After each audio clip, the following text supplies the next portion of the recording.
Shalom and welcome to another in our series of podcasts from Temple Beth Am, a dynamic center for conservative Judaism in Los Angeles. This is Meditation and Mindfulness with Rabbi Adam Kligfeld. Some of you have heard me quote Sam Harris a lot in the past. I find him to be one of the most nimble thinkers out there in the world on several issues that are important to me. Mindfulness and theory of the mind, and it sounds highfalutin, what it means to be alive, and geopolitics and morality and the state of the world. He somehow speaks my language better than I ever could about all those issues. And I've shared that one of the most interesting books I've read, which is his first book, which is a real challenge to me, but a challenge that felt good to be challenged. It's called The End of Faith, and it's basically his screed against religion. He was born Jewish. He has identity as kind of a member of the Jewish people, but he is an utter rejecter of the idea of a sentient superpower that expects anything in human beings. He's a huge believer in the need for a spiritual life, but just divorced from divinity. And he has a section in there where he basically lampoons all of Midrash, but not just in the Jewish realm, but in all interpretive realms, because he basically says anyone can take any book off the shelf and read a sentence slowly and then connect this word to that word, say it doesn't just mean this, it means that. And he does an example where, like, you could go into the cookbook aisle of the bookstore, pick it off, and, like, if you want to read into the broccoli and the asparagus, the broccoli that has the flowers that are branching out, and the asparagus that are thin, well, that shows you that the soul needs to both be expansive and focused. Like, he does what we do to our text, but he says you can do it to any text if you want to, right? I remember thinking a version of this when I was studying Shakespeare in college, that we're imputing so much meaning into every one of these sentences, and by the time we're done with the imputations, it's an entirely different text with no fealty whatsoever to the author, whether it was Shakespeare or not, but it's a whole field. So I take that critique seriously, and I think that should lead to a certain amount of humility in terms of our interpretations. But I also love this game, this material. It's how I actually draw out life lessons. And I accept the fact that I might be drawing out life lessons from manufactured textual readings that are not necessarily what the Holy One expects of us. But it's our inheritance. So that's a long intro to a very wonderful and very Hasidic commentary on a very dry verse in this week's Parsha that I want us to be the basis of our meditation. So Parshat Tetzaveh is about the clothing of the high priest. It's very ornate and detailed. And there's one section where we're learning about the ephod, which is the kind of the tunic that was on the torso. And hung over the ephod was the choshen, the breastplate. And the breastplate was embedded with the 12 stones that represents the 12 tribes of Israel, and there was a slot in there that the Urim V'Tumim, the oracles, put in. And so the breastplate is here, the ephod is here, and the breastplate is over it. And the Torah says that it gives instructions for how to attach the breastplate on the choshen, to attach it with cords. And at the end of that verse, you have what you could read that as an extraneous, superfluous phrase. V'lo yizach hachoshen me'al ha'ephod. Do not let the breastplate separate from, kind of fly off of the tunic. And so you could say, well, you just told me to put it there, so of course I don't want to separate it. What's the significance of emphasizing that you don't let the choshen separate from the ephod? And this is what was written by the Degel Machane Ephraim, Rabbi Ephraim Sudlikov, who was a pretty early Hasidic sage in the 18th century. He says that the ephod is over the heart, one's emotions, one's inner thoughts. Sorry, the choshen is over the heart, over one's inner thoughts. The ephod, in gematria, in the numerology of our tradition, has the same numerical value as the word peh, which means mouth. And if you think about it, that just think of the letters in your head, it'll work out, right? And so what does it say about that? This verse is not just about a logistical, physical connection between a breastplate and a tunic. It's much deeper. Lo yizach hachoshen mi'al hafod. Do not let your heart separate from your mouth. Do not let the things that are deep and real and here have too much of a distance between what you articulate. Basically, it's a sermon about authenticity. It's a sermon about saying what's on your mind. It's a sermon about not tolerating, because you do it too much, it'll become impossible, too much of a gap between what you're actually feeling and what you permit yourself to say. I bet you don't have to go too far back in the past to think of the last moment where you were feeling something and you said something different. Sometimes we do it to protect someone. Sometimes we do it because we don't feel safe. Sometimes we do it because we don't say everything. But too much distance and you start wondering who you are. Too much trapped in, and it's going to come out in inappropriate ways. So he is writing about a description of the garments, but it's really a description of how we hold ourselves. Right? So here is your choshen. Here's your ephod, your mouth, your peh.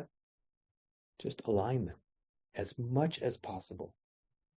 And you'll be like a priest, be able to serve humanity and yourself more aptly. Much longer than I normally do as an intro, but it had been boiling in my mind and I wanted to get it out. I wanted to move it from my choshen to my ephod. With that in mind, let us all close our eyes. All of us who are made of flesh and bone and sinew and heart and mouth. Whatever we happen to be wearing, we are owners of a choshen, of a holy breastplate that lives deep in our very self.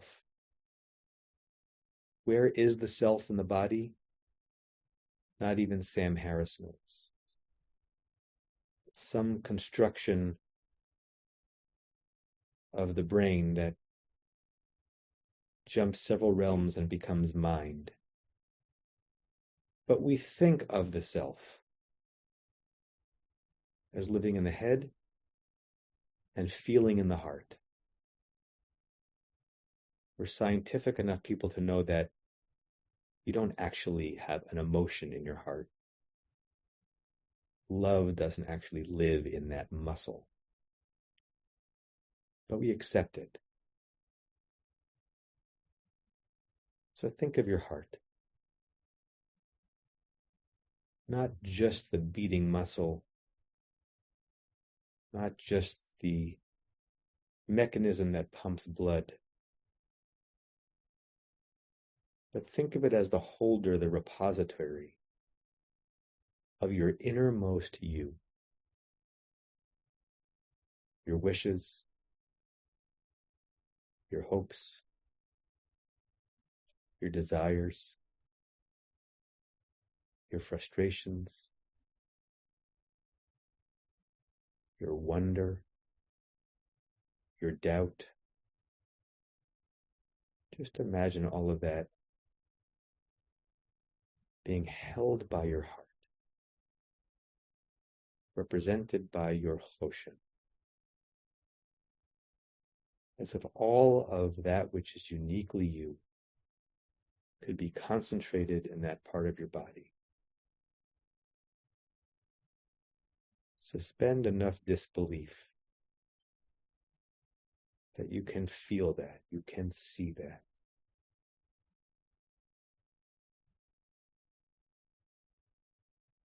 As if every other limb in your body is really there just to serve and to operate and to move through the world. The essential you, which is in your heart, under your personal breastplate.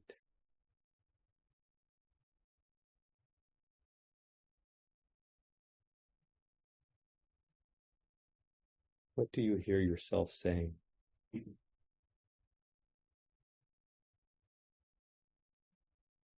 Which you are you now witness to that might even be surprising?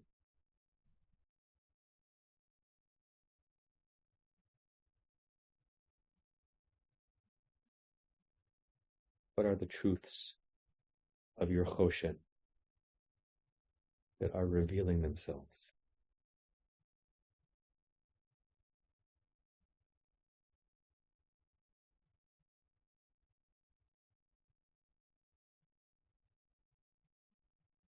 Lo yizach hachoshen me'al ha'avod. Do not let your choshen, your heart, stray too far from your ephod, your peh, your mouth.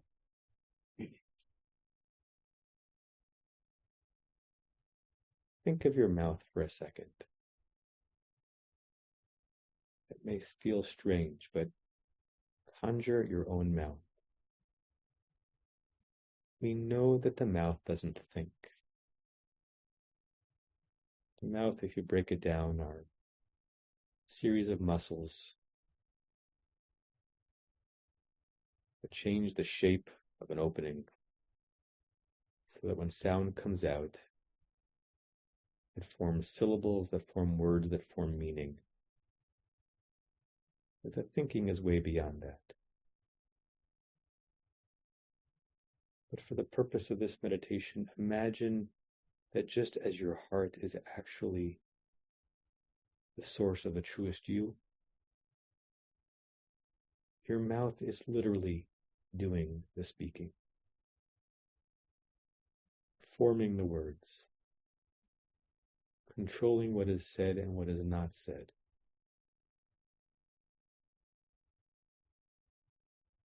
It's the gateway of your expression, the filter, the deciser of what comes out. It can choose whether and what to express.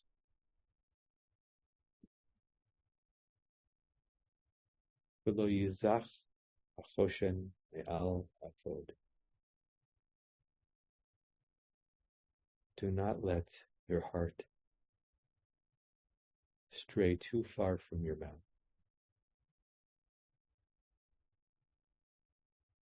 Do not let your mouth betray too much of the truth in your heart.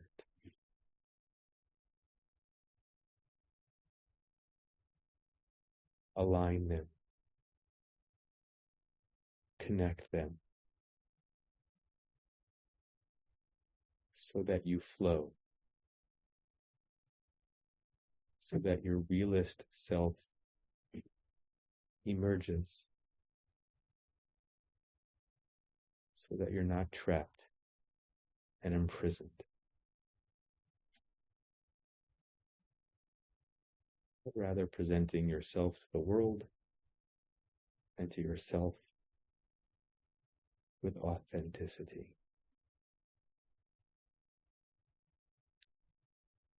V'lo yizach hachoshen me'al ha'avod. Your heart, your mouth, united as one.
When we come back to the surface,